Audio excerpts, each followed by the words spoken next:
अब यहाँ पर देखिएगा शील्डिंग एंड डीशील्डिंग इफेक्ट। तो सबसे पहले हम लोग शील्डिंग इफेक्ट को डिस्कस कर लेते हैं। तो देखिए, when a molecule is placed in a magnetic field its electron are caused to circulate and thus they produce secondary magnetic field, जिसे हम लोग क्या कहते हैं, induced magnetic field. For example हम लोग यहाँ पर CH3, CH2 एंड Cl या फिर हम लोग फ्लोरीन भी ले सकते हैं। तो हम लोग इस हाइड्रोजन के रिस्पेक्ट में भी समझ रहे हैं इसके। तो देखिए, ये वो हाइड्रोजन है ना, और इसके चारों तरफ इलेक्ट्रॉन डेंसिटी है किसका, कार्बन का। यहाँ पर देख सकते हैं ये हमारा प्रोटॉन है, हम लोग एक ही प्रोटॉन कंसीडर करके समझ रहे हैं अभी, और इसके चारों तरफ जो इलेक्ट्रॉन डेंसिटी है वो कार्बन का है।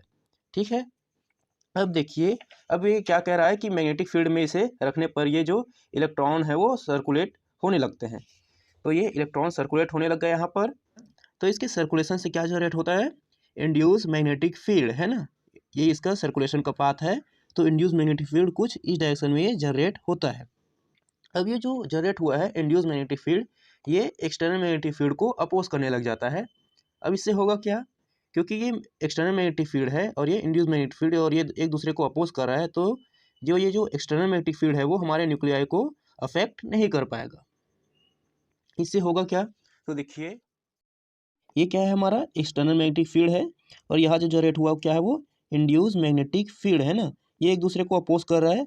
तो ये जो एक्सटर्नल मैग्नेटिक फील्ड है वो इस न्यूक्लियाई तक पहुँच नहीं पाएगा। तो इससे क्या होगा, जो हमारा न्यूक्लियाई है feel less applied external magnetic field, है ना, तो ये लेस अप्लाइड मैग्नेटिक फील्ड को ये फील करेगा। तो इससे होगा क्या, उसके बाद देखिए हम लोग इसमें रेडियो फ्रिक्वेंसी इसमें फॉल कराते हैं। तो इससे क्या होता है, तो देखिए पहले इस डायग्राम को समझिए। अभी हम लोग कहाँ पर हैं, अभी हम लोग ग्राउंड स्टेट में प्रेजेंट है। इस प्रकार से इलेक्ट्रॉन डेंसिटी है और ये एक्सटर्नल मैग्नेटिक फील्ड है ना। अभी हम लोग अल्फा स्टेट में प्रेजेंट है, ये इस प्रकार से। अब हम लोग इसमें रेडियो फ्रिक्वेंसी डाल रहे हैं। अब ये रेडिएशन को एब्जॉर्ब करके, अभी इसका स्पिन इस डायरेक्शन में ना, अब ये रेडिएशन को एब्जॉर्ब करके ये lower energy state alpha state से ये बीटा स्टेट जो कि हायर एनर्जी स्टेट होता है उसमें ये जंप करता है रेडियो फ्रिक्वेंसी को एब्जॉर्ब करके। तो देखिए इसका डायरेक्शन कुछ इस प्रकार से हो जाता है, इसके स्पिन का डायरेक्शन तो इस प्रकार से हो गया। इसको फ्लिप होने के लिए ज़्यादा एनर्जी का जरूरत नहीं पड़ा, है ना, क्योंकि ये तो मैग्नेटिक फील्ड के इन्फ्लुएंस में आया नहीं। अगर इन्फ्लुएंस में आता तो ये इसका डायरेक्शन जो है वो, इसके स्पिन का डायरेक्शन एक्सटर्नल मैग्नेटिक फील्ड के डायरेक्शन के पैरेलल डायरेक्शन में होता है। अब क्योंकि इलेक्ट्रॉन ने यहाँ पर शील्ड का काम किया, तो ये जो हमारा इसका स्पिन है ये न्यूक्लियाई का, वो इसी डायरेक्शन में रहा, है ना। तो इसको फ्लिप होने के लिए ज़्यादा एनर्जी का जरूरत नहीं पड़ा, है ना, तो कम एनर्जी का जरूरत पड़ा, इसलिए इसका जो सिग्नल होता है वो शील्डेड रीजन में आता है या जीरो के करीब आता है, जिसे हम लोग अफील्ड कहते हैं, है ना, ड्यू टू शील्डिंग इफेक्ट। और शील्डिंग इफेक्ट किसने दिखाया, इलेक्ट्रॉन जो यहाँ पर है वो शील्ड का काम किया इंड्यूस मैग्नेटिक फील्ड जनरेट करके, है ना, इसलिए इसका जो सिग्नल होता है वो शील्डेड रीजन में या अफील्ड रीजन में आता है। अब हम लोग बात करें इस वाले हाइड्रोजन का, इसे हम लोग कहते हैं डिशील्डेड हाइड्रोजन। तो डिशील्डेड हाइड्रोजन क्यों कहते हैं, क्योंकि ये जो कार्बन का इलेक्ट्रॉन डेंसिटी है वो ये क्लोरीन या जो ये फ्लोरीन अटैच है वो अपनी तरफ खींच लेता है ना, क्योंकि ये इलेक्ट्रोनेगेटिव एटम है जी। अब देखिए इसके केस में क्या होता है, अब इसके जो इलेक्ट्रॉन डेंसिटी है उसे ये क्लोरीन ने अपनी तरफ खींच लिया, है ना। तो ये जो एक्सटर्नल मैग्नेटिक फील्ड है वो इसको डायरेक्ट हिट कर सकता है ना, क्योंकि यहाँ पर इंड्यूस मैग्नेटिक फील्ड जनरेट होगा या बहुत कम जनरेट होगा, क्योंकि यहाँ पर इलेक्ट्रॉन है ही नहीं है, क्योंकि क्लोरीन ने यहाँ पर इलेक्ट्रॉन को अपनी तरफ खींच लिया है ना। तो ये डायरेक्ट ये इसका जो स्पिन का डायरेक्शन है वो एक्सटर्नल मैग्नेटिक फील्ड के डायरेक्शन में हो जाएगा, इसके पैरेलल डायरेक्शन में हो जाएगा। अंडरस्टूड, क्योंकि यहाँ पर इलेक्ट्रॉन डेंसिटी है ही नहीं जो इसको शील्ड करके रख सके। अब हम लोग इसको देते हैं रेडियो फ्रिक्वेंसी, तो इसको 180 डिग्री यहाँ पर कवर करना पड़ेगा हायर एनर्जी स्टेट में पहुँचने के लिए, है ना, फ्लिप होने के लिए। और इसके लिए क्या जरूरत पड़ेगा, मोर एनर्जी, है ना, मोर एनर्जी या मोर फ्रिक्वेंसी का जरूरत पड़ेगा फ्लिप होने के लिए हायर एनर्जी स्टेट में पहुँचने के लिए, है ना। तो यहाँ पर इलेक्ट्रॉन यहाँ पर प्रेजेंट नहीं है, तो ये क्या हो गया, ये डिशील्डेड हो गया, है ना, क्योंकि शील्ड करने के लिए कोई इलेक्ट्रॉन है नहीं, और क्योंकि इलेक्ट्रॉन नहीं है तो यहाँ पर इंड्यूस मैग्नेटिक फील्ड जनरेट नहीं होगा जो कि एक्सटर्नल मैग्नेटिक फील्ड को अपोज कर सके। इसलिए इसका जो सिग्नल होता है वो इस तरीके से डिशील्डेड रीजन में बनता है, और उस वाले का इस है ना। तो ये CH3 का पीक हो गया और ये CH2 का। अब समझ में आया कि ये सिग्नल क्यों शिफ्ट होते हैं, due to shielding and deshielding effect, है ना। यहाँ तक क्लियर है। इसे हम लोग अपफील्ड या शील्डेड रीजन बोलते हैं और इधर वाले को हम लोग डाउनफील्ड या डीशील्डेड रीजन कहते हैं। आई होप ये क्लियर हुआ होगा शील्डिंग एंड डीशील्डिंग इफेक्ट। तो हम लोग थ्योरी पोर्शन की तरफ बढ़ते हैं। अब हम लोग बढ़ते हैं इसके थ्योरी पोर्शन की तरफ, शील्डिंग एंड डीशील्डिंग इफेक्ट के। आई होप ये एग्जांपल के थ्रू ये शील्डिंग एंड डीशील्डिंग इफेक्ट आपको समझ में आएगा, क्यों सिग्नल हमें अपफील्ड या शील्डेड रीजन में और क्यों सिग्नल हमें डाउनफील्ड या डीशील्डेड रीजन में मिलता है ना। इलेक्ट्रॉन डेंसिटी के कारण, है ना, ये इलेक्ट्रॉन डेंसिटी का खेल होता है इसमें।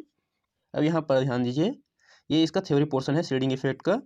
एग्जाम में आया तो आप इसे कैसे लिख सकते हैं, उसके बाद एग्जाम्पल के थ्रू आप इसे बता सकते हैं कि इस कारण से ये इसका जो सिग्नल है वो शील्डिंग रीजन में मिलता है, इस प्रकार से।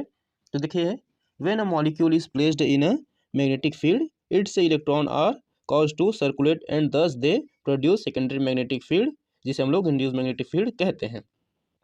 उसके बाद rotation of electron about the proton itself generate a field in such a way that at the proton it oppose the applied magnetic field, है ना। और ये जो इंड्यूस मैग्नेटिक फील्ड है वो एक्सटर्नल मैग्नेटिक फील्ड को oppose करने लग जाता है ड्यू टू शील्डिंग इफेक्ट, है ना।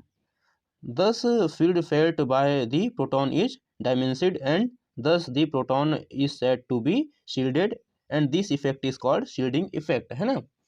ये इसको अपोज करने लग जाता है और ये इससे क्या होता है, ये इसका जो एक्सटर्नल मैग्नेटिक फील्ड का प्रभाव है वो पूरी तरह से ये न्यूक्लियाई पर नहीं पड़ता, इसलिए इसे हायर स्टेट में पहुंचने के लिए कम एनर्जी का जरूरत पड़ता है और कम एनर्जी का जरूरत पड़ता है, इसलिए इसका जो सिग्नल है वो हमें शील्डेड रीजन में देखने को मिलता है। इसे हम लोग कहते हैं शील्डिंग इफेक्ट।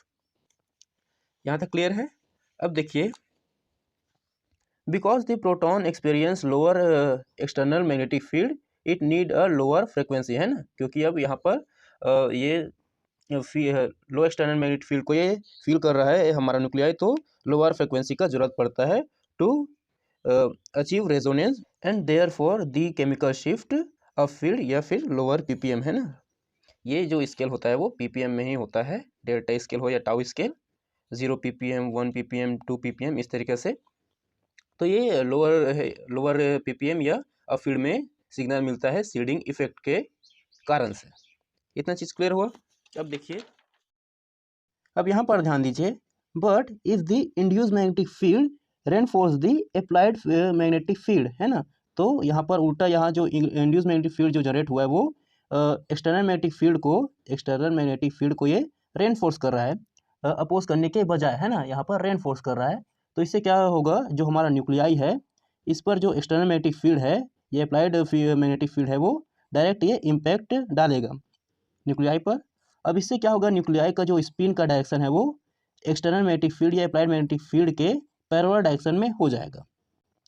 अब इसको यहाँ पर हायर एनर्जी स्टेट में यानी कि बीटा स्टेट में पहुँचने के लिए इसको 180 डिग्री फ्लिप होना पड़ेगा, है ना। तो इसके लिए क्या करेगा, ये ज़्यादा एनर्जी को ये एब्जॉर्ब करेगा या ज़्यादा फ्रिक्वेंसी को ये एब्जॉर्ब करेगा। तो ये इस तरीके से ये बीटा स्टेट या हायर एनर्जी स्टेट में ये पहुँच जाता है, बीटा स्टेट, है ना। अब क्योंकि ये यहाँ पर इसे ज़्यादा एनर्जी को एब्जॉर्ब करने का जरूरत पड़ा, तो इसका जो सिग्नल है वो डीशील्डेड रीजन में आता है। तो ये हो गया फ्रेंड हमारा डीशील्डिंग इफेक्ट, है ना। क्योंकि यहाँ पर जो इलेक्ट्रॉन है वो जो न्यूक्लियाई है उसको शील्ड नहीं कर पा रहा है, इसलिए ये डीशील्डेड रीजन में अपना सिग्नल देता है, इसलिए इस इफेक्ट को कहते हैं हम लोग डीशील्डिंग इफेक्ट।